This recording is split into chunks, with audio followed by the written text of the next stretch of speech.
बिस्मिल्लाहिर्रहमानिर्रहीम। अस्सलाम वालेकुम। इस टॉपिक में हम पढ़ेंगे आयन, इसकी टाइप्स और ये किस तरह से प्रोड्यूस होते हैं। तो चलिए स्टार्ट करते हैं। हम जानते हैं कि हमारे इर्द गिर्द जितनी भी चीज़ें हैं वो मैटर हैं and matter consist of small particle called atoms. Atoms में सब एटॉमिक पार्टिकल्स होते हैं लाइक प्रोटॉन, न्यूट्रॉन, इलेक्ट्रॉन। और किसी भी एटम के लिए इलेक्ट्रॉन का जो जितने इलेक्ट्रॉन्स होते हैं उतने ही प्रोटॉन्स होते हैं। फॉर एग्जांपल कार्बन एटम है तो कार्बन में जितने इलेक्ट्रॉन होंगे उतने ही प्रोटॉन होंगे। क्लोरीन एटम है जितने इलेक्ट्रॉन होंगे उतने ही प्रोटॉन होंगे। तो हम कह सकते हैं कि किसी भी एटम में इलेक्ट्रॉन और प्रोटॉन की तादाद हमेशा बराबर होती है। प्रोटॉन पे पॉजिटिव चार्ज होता है, इलेक्ट्रॉन पे नेगेटिव चार्ज होता है। अब अगर किसी एटम के प्रोटॉन और इलेक्ट्रॉन इक्वल हैं तो इसका मतलब कि एटम के ऊपर जो पॉजिटिव और नेगेटिव चार्ज है वो भी इक्वल है। तो कि कोई भी एटम जो है वो उस पर नेट चार्ज कोई भी नहीं होता, यानी कोई भी एटम ज़ीरो चार्ज स्टेट में होता है, या हम कह सकते हैं कि एटम जो है वो न्यूट्रल पार्टिकल है। Some time atom electron lose करता है या गेन करता है। तो इस तरह से जो एटम में जो चार्ज का बैलेंस है वो ख़राब हो जाता है।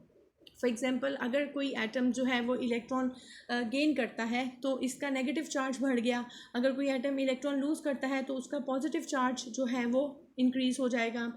तो इस तरह से एटम जो है अब न्यूट्रल पार्टिकल नहीं रहेगा बल्कि वो चार्ज स्पीशी बन जाएगा। उसके ऊपर कोई चार्ज आ जाएगा, यानी उसका एक चार्ज दूसरे चार्ज से ज़्यादा हो गया। And this charge carrying atom और this charge carrying species is called ion. ठीक है, तो आयन क्या है? एटम पे जब भी कोई चार्ज आता है या एटम का चार्ज जब भी डिस्टर्ब होता है या एटम के ऊपर जब भी कोई चार्ज अपीयर होगा तो वो आयन कहलाएगा। आयन जो है वो कैट आयन भी हो सकते हैं और एन आयन भी। Positive ion is called cation. ठीक है, जो पॉजिटिव आयन होगा जिसके ऊपर पॉजिटिव चार्ज होगा, ऐसा एटम जिसके ऊपर पॉजिटिव चार्ज होगा वो कैट आयन होगा। कैट आयन कैसे बनता है? इसकी एग्जांपल है, हम सोडियम एटम लेते हैं। सोडियम एटम के 11 प्रोटॉन और 11 ही इसके इलेक्ट्रॉन होते हैं। जब ये अपना एक इलेक्ट्रॉन लूज़ करता है, वैलेंस इलेक्ट्रॉन जब ये लूज़ करेगा तो इसके आप देखें कि इसके प्रोटॉन्स जो हैं वो 11 ही हैं, लेकिन एक इलेक्ट्रॉन लूज़ करने के बाद इसके इलेक्ट्रॉन जो हैं वो 10 रह जाएंगे। तो आप नेट चार्ज अगर देखें तो इस एटम का जो कौन सा चार्ज बढ़ गया? पॉजिटिव चार्ज बढ़ गया। ये नेट चार्ज यानी नेट पॉजिटिव 1 चार्ज जो है इस एटम के लिए इंक्रीज़ हो गया और यही सोडियम एटम के ऊपर चार्ज के तौर पे अपीयर होगा। यानी हम कह सकते हैं कि सोडियम आयन के ऊपर पॉजिटिव 1 चार्ज होगा। तो स्टूडेंट हम कंक्लूड करते हैं कि जब भी कोई एटम जो है वो इलेक्ट्रॉन लूज़ करता है तो उस पर पॉजिटिव चार्ज अपीयर होता है। और जितना किसी एटम जितने इलेक्ट्रॉन लूज़ करेगा उतना ही पॉजिटिव चार्ज उसके ऊपर अपीयर होगा। मैग्नीशियम एटम है, ये 2 इलेक्ट्रॉन लूज़ करता है। ठीक है, तो इसके जब आयन बनेगा उसके ऊपर पॉजिटिव 2 चार्ज ही अपीयर होगा। Next is anion. Anion negative ion is called anion. ठीक है, जब कोई एटम के ऊपर कोई नेगेटिव चार्ज आता है तो वो एन आयन कहलाता है। एन आयन किस तरह से बनता है? इसके लिए हम क्लोरीन की एग्जांपल कंसीडर करते हैं। क्लोरीन का जो एटॉमिक नंबर है 17 है। जब भी आपने इलेक्ट्रॉन का लॉस या गेन चेक करना है तो सबसे पहले आपको एटॉमिक नंबर रिक्वायर्ड है। ठीक है, किसी भी और एटॉमिक नंबर हम पीरियोडिक टेबल से देख सकते हैं। क्लोरीन के एटम का एटॉमिक नंबर 17 है। फिर आप इसकी इलेक्ट्रॉनिक कॉन्फ़िगरेशन करें, फर्स्ट वाले शेल में 2 इलेक्ट्रॉन, सेकेंड वाले में 8, थर्ड वाले में 7। अब अपना शेल कंप्लीट करने के लिए इसको 1 इलेक्ट्रॉन की ज़रूरत है। तो क्लोरीन एटम अपना कहीं से 1 इलेक्ट्रॉन लेता है। जब यानी गेन करेगा तो इसके इलेक्ट्रॉन जो है अब ज़्यादा हो गए हैं। ठीक है, पहले 2 8 7 थे, अब इसके इलेक्ट्रॉन 2 8 8 हो गए हैं। यानी हम अगर टोटल जो चार्ज देखें क्लोरीन आयन का तो वो ये होगा कि इलेक्ट्रॉन तो 17 ही थे और उतने ही रहेंगे, लेकिन जो प्रोटॉन 17 थे उतने ही रहे हैं, लेकिन इलेक्ट्रॉन जो है वो एक इलेक्ट्रॉन ज़्यादा हो गया है। ठीक है, नेट चार्ज जो है वो -1 है। तो हम कह सकते हैं कि क्लोरीन एटम का जो एक नेगेटिव चार्ज है, यानी क्लोरीन एटम का जो चार्ज है वो -1 ज़्यादा है। ठीक है, नेगेटिव चार्ज बढ़ गया है और कितना बढ़ गया है? 1 डिजिट।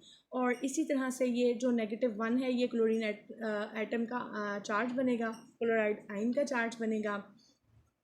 और जब भी कोई एटम इलेक्ट्रॉन गेन करेगा उस पर नेगेटिव चार्ज आएगा, और जितने इलेक्ट्रॉन गेन करेगा उतना ही नेगेटिव चार्ज आएगा। अब ये ऑक्सीजन की एग्जांपल है। ऑक्सीजन 2 इलेक्ट्रॉन जो है वो गेन करता है, इसलिए ऑक्सीजन आयन बनेगा जब, तो उसके ऊपर -2 चार्ज आएगा। स्टूडेंट एक और बात जहन में रख लें कि जो आयन फॉर्मेशन है ये एनर्जी डिपेंडेंट प्रोसेस है, ठीक है। इसमें एनर्जी जो है मतलब जब पॉजिटिव आयन बनना है, यानी जब इलेक्ट्रॉन जो है किसी एटम से इलेक्ट्रॉन जब लूज़ करने होते हैं तो उसके लिए एनर्जी रिक्वायर्ड होती है। चूँकि इस प्रोसेस में एनर्जी रिक्वायर्ड है इसलिए ये एंडोथर्मिक प्रोसेस है, और इसको हम आयोनाइजेशन भी कह सकते हैं। लेकिन जो नेगेटिव आयन फॉर्मेशन है वो एक्सोथर्मिक प्रोसेस है, और स्पेशली यूनी नेगेटिव आयन जब बनता है तो वो एक्सोथर्मिक प्रोसेस है। यानी जब हम किसी एटम में एक इलेक्ट्रॉन जो है वो डालते हैं तो इस प्रोसेस में एनर्जी रिलीज़ होती है, इसलिए ये एक्सोथर्मिक प्रोसेस है। नेक्स्ट इज़ हम ये देखते हैं कि how to write the equation for ionization, कि नेगेटिव आयन जब बनना है, कैटाइन बनना है या नेगेटिव आयन बनना है तो किस तरह से हम इक्वेशन को लिख सकते हैं। अब कैट आयन के लिए आप जो है वो लेफ़्ट साइड पे एटम लिखेंगी। एटम इलेक्ट्रॉन लूज़ करेगा तो उसके ऊपर चार्ज आएगा और वो आयन कहलाएगा, और आयन को आप राइट साइड पे लिखेंगी।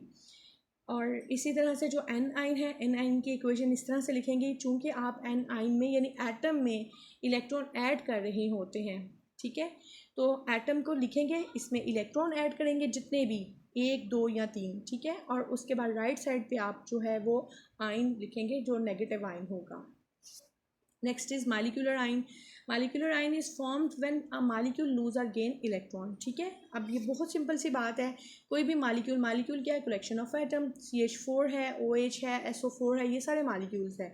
जब ये इलेक्ट्रॉन लूज या गेन करेंगे तो उन पर भी कोई चार्ज आएगा, ठीक है। वो कैट आयनिक हो सकते हैं, वो एन आयनिक हो सकते हैं, तो ये मालिक्यूलर आयन कहलाएंगे। फॉर एग्जांपल PO4 -3 उसके ऊपर चार्ज है। MnO4 ये एक मालिक्यूल है, उसके ऊपर -1 चार्ज है।